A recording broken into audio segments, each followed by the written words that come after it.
Hello guys, baga nagaan gara YouTube channel kiyyaa deemtan jecha kun ammoo paartii lammaffaa barnoota YouTube keenyaati. Paartii yeroo dabre irratti ammoo YouTube eegaluun duratti maal godhuu akka qabnuu fi akkasumas maal barachuu akka qabnu wal dura duubaan ilaallee turre.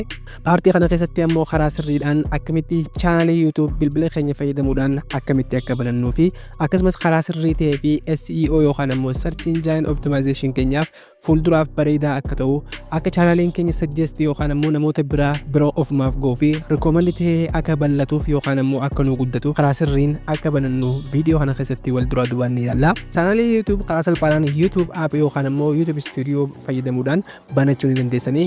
Garuu haala saniyyoo banattan kun ammoo dogoggora guddaadha. SEOdhaaf baay'ee bareedaa miti akkasumas chaanaliin keessan recommend isin ta'u yookaan ammoo namoota hedduu bira isin ga'uuf ni rakkattanii akkamitti chaanalii YouTube isa sirrii ta'e akkamitti akka banannu wal dura duubaan ni ilaalla. Warri amma dura karaa aappii yookaan ammoo YouTube Studio fayyadamtanii banattan ammoo settingiiwwan yookaan ammoo waan itti dabaluu qabdan dirqama tokkotu jira. Warri hanga ammaa haaree hin banatin yookaan ammoo banachuuf fedhii qabdan marti steeppiin amma isin garsiisu kana fayyadamuudhaan banachuu qabdan jechuudha. Bee wal duraa duubaan haa ilaallu. Jalqaba irratti akkuma inni turre YouTube channel banachuudhaaf email yookaan ammoo Gmail nu barbaachisa. Gmail lafa ture yoo qabaattan ammoo steeppiin amma isin garsiisu kanaan fayyadamuudhaan Gmail keessan login godhuu dandeessanii warra haaree irraa ni eegalachuudhaarra channel YouTube banachuudhaaf jalqaba irratti YouTube yookaan ammoo aappii YouTube Studio osoo hin seenne browserii irratti banachuu qabna jechuudha. Browserii kamiyyuu filachuu dandeessanii Kiwi browser filachuu dandeessanii Brave filachuu dandeessanii Chrome fayyadamuu dandeessanii isaan kana keessaa kan barbaadan ni filattanii garuu ani guyyaa irraa ammoo browserii bareedaa Chrome jedhamu kanatti fayyadama. Isa kana ni seena Chrome keessan kallattumaan ni seentanii Chrome gaafa seentan Chrome keessi isaa haala kanaan nu fidaa. Amma kallattumaan maal goona websaayitii studio isaanii search godhuu qabna jechuudha. Websaayitiin amma isin garsiisu kana sirriitti search ni gootu yoo dogoggortan ammoo linkii biraa keessa isin laguu danda'a. Kanaafuu akkumaan amma iskiriin irra isin kaa'u kanaan yookaan ammoo akkumaan amma barreessu kanaan ni barreessanii fakkeenyaaf studio.youtube.com kuno akkuma agartan jalqaba irratti websaayitii kana search ni gootan jechuudha. studio.youtube.com isa yoo kana search ni goona. Isa kana search gaafa goonu maalitti nu dabarsa akkuma agartan kallattumaan haala kanaan sign in naafita jechuudha. Amma asirratti wanti hubachuu qabdan waa lama hubachuu qabdanii warroota email yookaan ammoo Gmail duraan qabdanii fi kan hin qabne jechuudha. Warri duraan qabdan kallattumaan iddoo email jiru kanatti maal gootan emailii keessan kan duraanii barreessuudhaan paaswordii isin gaafata paaswordii ni guutanii kallattumaan sign in ni gootan jechuudha. Warri amma duree hin baratin ammoo maal gootan jala kanarratti wantoota lama nuuf fidaa create account fi akkasumas next isa joo kan nuuf fidaa.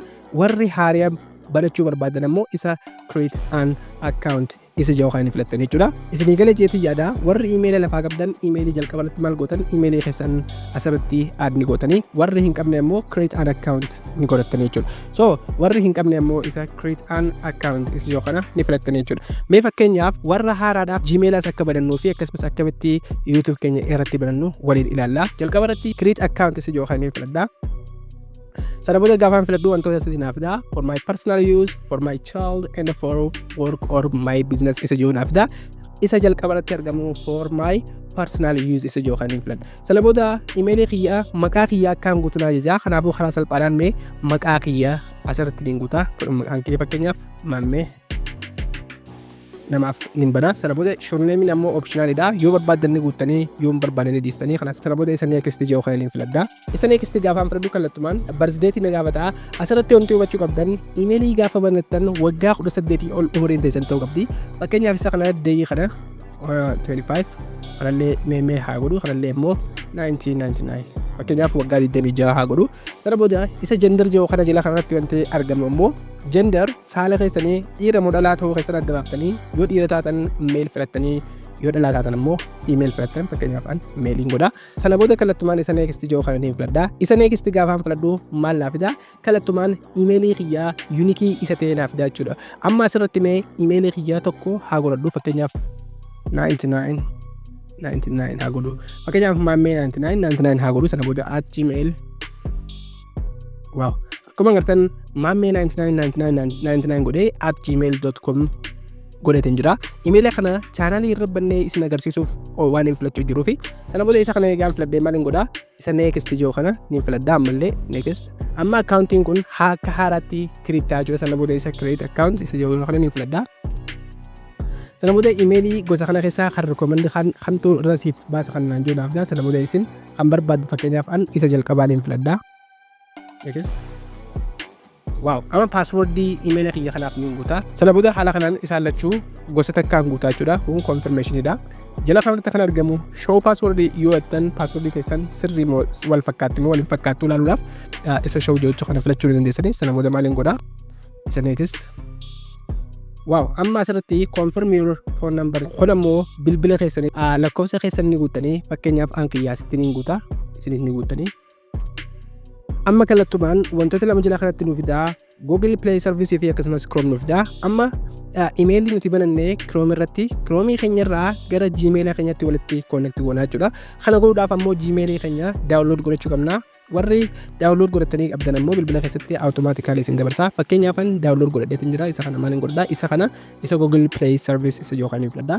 Sana booda kallattumaan emailiin kiyyaa Gmail wajjin walitti connect akka ta'uuf na gaafata jechuudha. Karaa salphaadhaan Gmail kiyyaa kun akkuma agartan haala kanaan verification na gaafata. Verify your phone number isa jiru amma lakkoofsa itti guutuu irratti message ni dhufa. Sana booda isa kana verify kan jiru ni filadhaa. Wow, akkuma agartan amma emailii kiyyaa Gmail keessatti kallattumaan verify godhadheetin jira. Accountii email kiyyaa guutumaan guututti banadheetin jira. Lakkoofsa bilbilaa kiyyaanis verify godheetin jira jechuudha. Amma karaa salphaadhaan YouTube channel kiyyaa banachuudha. Ammallee kana banachuudhaaf maal goonaa? As keessaa Gmail keenya keessaa ni baana. Gmail keenya keessaa bahuudhaan isa deebina. Gara YouTube Studio yookaan ammoo gara Chrome browser keenyatti ni deebina. Kana booda isa kana ni deebi'a. Amma maaliin godhaa? Kallattumaan Gmail kiyyaa fi Chrome kiyyaa walitti connect ni godhaa. Kana godhuudhaaf maal godhaa? Gubbaa kanatti profile keenya akkuma agartan mallattoo logo yookaan ammoo suuraa keenya kan nuuf fidaa isa kan filanna.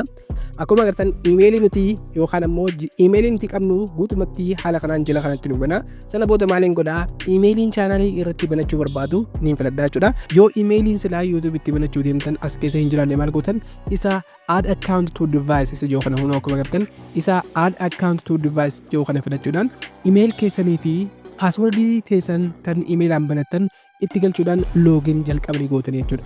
Yoo as keessatti emailii silaa YouTubein banachuu deemtan as keessa hin jiraanne. Fakkeenyaaf reefu emailii kana bannee turre isa kana ni filadhaa. Isa kana gaafaan filadhu kallattumaan Chrome kiyyaa fi emailiin kiyya maal naa ta'a walitti connect naa ta'a jechuudha. Amma wow, gubbaa kanatti amma reefu profileen 0 ture. Amma maaliin godhaa? Profile kiyyaa wajjin walitti connect naa ta'ee jira jechuudha. Amma mee kallattumaan erga haala kanaan wal qixxeeffannee gara chaanalii YouTube keenyaa banachuu itti haasennu. Chaanalii YouTube keenyaa banachuudhaaf ammoo akkumaan jalqabe isinii himetti websaayitii stuudiyoo isaanii seenaa. Websaayitiin isaanii ammoo akkuma amma screen irra isinii kaa'u kanatti search gootanii fakkeenyaaf iddoo search joo kananii filadhaa. Sana booda maaliin godhaa? Studio Noo jalqabaatti studio.youtube.com jedhee haala kanaan ni filadhaa. Fakkeenyaaf liinkii kana yoo dogoggortan liinkii biraa keessa isin naquu danda'a waan ta'eef isa kana ni filadhaa. Kana booda isa kana gaafa filadhu kallattumaan studio isaanii keessa naqaa jechuudha. Amma hoomii naaf fidaa jechuudha. Amma maal naaf fidaa asirratti an chaanaalii YouTube banadhee hin jiru waan ta'eef haala kanaan naaf fida. Xiqqoo ni ibsitanii chaanaalii akka banattan isin ajaja. Wow, kunoo akkuma agartan chaanaalii keenya haala kanaan banannaa jechuudha. Amma maqaa keenyaa fi username fi waan hunda nu gaafata. Fakkeenyaaf isa kana zoom ni godhaa. Name fi akkasumas handle naaf fidaa. Asirratti wanti hubachuu qabnu jalqaba irratti maal goonaa? Maqaa chaanaalii keenyaa ittiin banachuu barbaadnu ni keenya. Fakkeenyaaf an maqaa chaanaalii keenyaa ni kaa'a. Isinis kan barbaadan ni keessanii. Fakkeenyaaf Afaan Oromo channel fakkeenyaaf haala kanaan godha. Wow, fakkeenyaaf Afaan Oromoo channel isin agarsiisuu fi sana booda automatically malee channelli kiyyaa asirratti kunoo haala kanaan jala kanarratti